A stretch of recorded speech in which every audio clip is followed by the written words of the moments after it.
Welcome to my channel friends. Today shoutout of the day క్లియర్గా చేసి చూపిస్తున్నారు. Thank you madam. Thank you Anil గారు commenting on my video. Rose ప్లాంట్స్ని ఎలా పెంచాలో పార్ట్ 1లో మొక్కను ఎలా సెలెక్ట్ చేసుకోవాలి, మట్టిని ఎలా సిద్ధం చేసుకోవాలి, దాన్ని ప్రూనింగ్ ఎలా చేయాలి, ప్లస్ వేస్ట్ డికంపోజర్ని అప్లై చేసాం. దాని తర్వాత పార్ట్ 2 ఇది. ప్రూనింగ్ చేసిన 15 డేస్ తర్వాత మనం ఎండిపోయిన కొమ్మలన్నిటినీ కట్ చేసాం కదండి.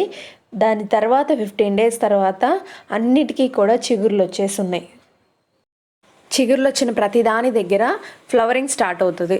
సో ఫ్లవరింగ్ స్టార్ట్ అయ్యే ముందు మనం ఏంటంటే 15 డేస్ ముందు వేస్ట్ డికంపోజర్ ఇచ్చాము. మళ్ళీ 15 డేస్ అయింది కాబట్టి మళ్ళీ ఇంకోటి ఏదైనా ఇవ్వాలి. బయట నుంచి ఏం తేవాల్సిన అవసరం లేదు. మనం ఇంట్లో ఉన్న వాటితోనే 15 డేస్కి ఒకసారి ఏదో ఒకటి ఇస్తే సరిపోతుందన్నమాట. ఈసారి ఏం ప్లాన్ చేశానంటే రైస్ వాటర్. వీటిలో మొక్కకు అవసరమైనటువంటి నైట్రోజన్, ఫాస్ఫరస్, పొటాషియం 3 కూడా ఉంటాయి.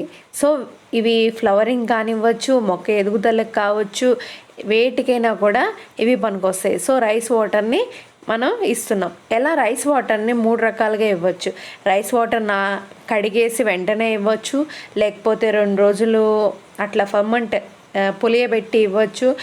అన్నం వండుతాం కదండి, గంజి వస్తుంది కదా, ఆ గంజి చల్లార్చి కూడా మొక్కలకి ఇవ్వచ్చు. ఇట్లా 3 రకాలుగా రైస్ వాటర్ని మనం ఇవ్వచ్చు అనమాట. దీనివల్ల మొక్కకు కావాల్సిన పోషకాలన్నీ అందుతాయి. ఇప్పుడిప్పుడే మొగ్గలు అనేవి డెవలప్ అవుతున్నాయి, ఫ్లవర్స్ కూడా వస్తున్నాయి అన్నమాట. ప్రతి మొక్కకి మనం ఇచ్చే పోషకాలు ఒక ఎత్తు అయితే న్యాచురల్గా సన్లైట్ అనేది చాలా ఇంపార్టెంట్. మనం కొన్ని అవర్స్ అయినా కూడా, కొన్ని గంటలైనా కూడా సన్లైట్లో ఉంచాలి మొక్కల్ని. సన్లైట్ లేనిదే మనం ఎన్ని పోషకాలు ఇచ్చినా కూడా సరిగ్గా పూలు పుయ్యవు. చూసారు కదండి, చక్కగా ఫ్లవరింగ్ వస్తుంది.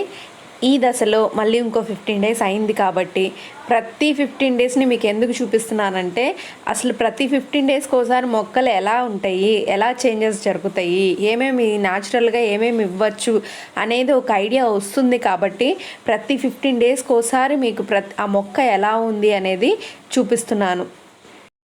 ఇప్పుడు నేను వాడేసిన టీ పౌడర్ ఉంటుంది కదా, దాన్ని బాగా ఎండబెట్టి ఇస్తున్నాను. ఎందుకు వాడేసిన టీ పౌడర్ని ఇస్తున్నాను, అది ఎలా మొక్కకు ఉపయోగపడుతుంది అంటే దానికి చాలా ప్రాపర్టీస్ ఉన్నాయండి. టీ పౌడర్కి ఏముంది అంటే ఫస్ట్ టానిక్ యాసిడ్ ఉందన్నమాట. దానివల్ల ఏంటి అంటే మొక్కకి ఎలాంటి బ్యాక్టీరియా కానీ ఫంగల్ ఇన్ఫెక్షన్స్ కానీ దరి చేరకుండా మొక్కని కాపాడుతుంది. ఇంకా ఏంటి అంటే ఫ్లవరింగ్ కెపాసిటీని బాగా పెంచుతుంది. ఎఫెక్టివ్ ఫర్ ఫ్లవరింగ్ అనమాట. ఫ్లవరింగ్ అనేది చాలా బాగా వస్తుంది. మనం గులాబీలో కావాల్సింది ఏంటంటే మంచిగా ఫ్లవరింగ్, కాబట్టి ఆ ఫ్లవరింగ్ కెపాసిటీని బాగా పెంచుతుంది. ఇది వేయడం వల్ల మొక్కకు కానీ మట్టికి కానీ ఎలాంటి నష్టం జరగదు, ఎలాంటి హాము ఉండదు అనమాట. ఎందుకంటే తొందరగా డికంపోజ్ అయిపోతుంది. సో మనం ఇంట్లో ఉండే కిచెన్ వేస్ట్తో మొక్కకు కావాల్సిన పోషకాలన్నీ కూడా ఇలా అందివ్వచ్చు.